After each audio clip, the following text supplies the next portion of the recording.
In nomine Patris et Filii et Spiritus Sancti. Amen. Magandang umaga sa ating lahat sa mampanig ng buong mundo, mga nakikinig ngayon at mga nanonood. Atin naman pakinggan ang mabuting balita ng Panginoon ayon kay San Mateo.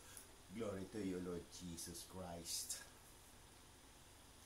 Noong panahong iyon, nagtipon-tipon ang mga Pariseo nang mabalitaan nilang napatahimik ni Jesus ang mga Saduseo. At isa sa kanila, isang dalubhasa sa kautusan, ang nagtanong kay Jesus upang subukin ito. Guro, alin po ang pinakamahalagang utos sa kautusan? Sumagot si Jesus, ibigin mo ang Panginoon mong Diyos ng buong puso, ng buong kaluluwa, at ng buong pag-iisip. Ito ang pinakamahalagang utos. At ito naman ang pangalawa, ibigin mo ang iyong kapwa gaya ng iyong sarili. Sa dalawang utos na ito, nakasalalay ang buong kautusan ni Moises at ang turo ng mga propeta. Ang mabuting balita ng Panginoon. Praise to you, Lord Jesus Christ. Ang paggunita kay Santa Rosa de Lima, Dalaga, at sa unang pagbasa sa Ezekiel, pagnilaya natin bilang mga Romano Katoliko. Ang Ebanghelyo ngayon ay isang mahalagang paalaala mula kay Jesus tungkol sa pinakapundasyon ng ating pananampalataya. Ang pag-ibig ng tinanong siya ng isang dalubhasa sa kautusan tungkol sa pinakamahalagang utos. Malinaw niyang ipinahayag na ang pag-ibig sa Diyos at sa kapwa ay ang dalawang utos na sumasaklaw sa buong kautusan at mga turo ng mga propeta. Ang pag-ibig sa Diyos ay nangangahulugan ng buong pusong pagsuko at pagtatalaga ng ating buhay sa Kanya. Ito ay hindi lamang isang damdamin, kundi isang desisyon na ilagay ang Diyos sa sentro ng ating buhay. Ang ating puso, kaluluwa at isipan.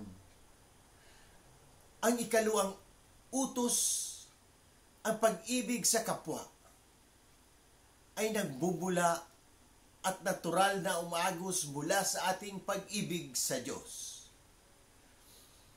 Tayo ay tinawag na mahalin ang ating kapwa gaya ng ating sarili, na nangangahulugang ipakita ang malasakit, katarungan at kabutihan sa bawat tao, anuman ang kanilang kalagayan. Sa unang pagbasa mula sa aklat ni Ezekiel, nakita natin ang isang imahe ng muling pagkabuhay.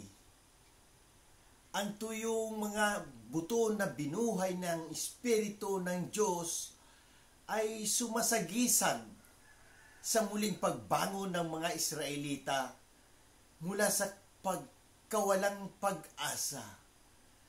Katulad nito, tayo rin ay binibigyan ng Diyos ng bagong buhay at pag-asa sa pamamagitan ng Kanyang Espiritu. Ang muling pagkabuhay na ito ay nagpapaalala sa atin na kahit na sa pinakamadilim na bahagi ng ating buhay. Nariyan ang Diyos upang bigyan tayo ng pag-asa at bagong simula.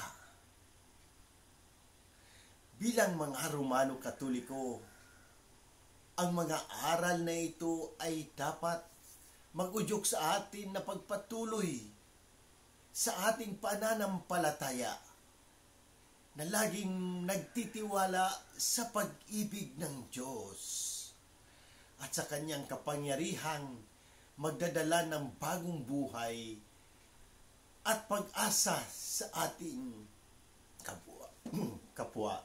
Excuse me. Ang pagdiriwang kay Santa Rosa de Lima, isang dalagang naglaan ng kanyang buhay para sa Diyos at sa kapwa, ay isang inspirasyon para sa atin na ipamuhay ang dalawang dakilang utos na ito sa ating pang-araw-araw na buhay. Sa muli, hinihikayat ko ang lahat, Katoliko man o hindi, na magtanong at pagnilayan ang mensahe ng Ebanghilyong ito. Kung may mga katanungan kayo tungkol sa pananampalataya, ang ating simbahan o sa anumang aspeto ng ating buhay, bukas ang aking puso na sagutin ang mga ito. Sama-sama nating pagnilayan at pahalagahan ang habag at pag-ibig ng Diyos na ipinahayag ni Jesus sa Ebanghilyong ito.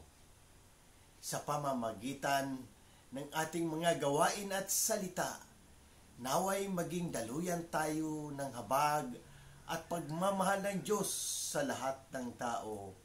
Amen. In nomine Patris et Filii et Spiritus Sancti. Amen. God bless!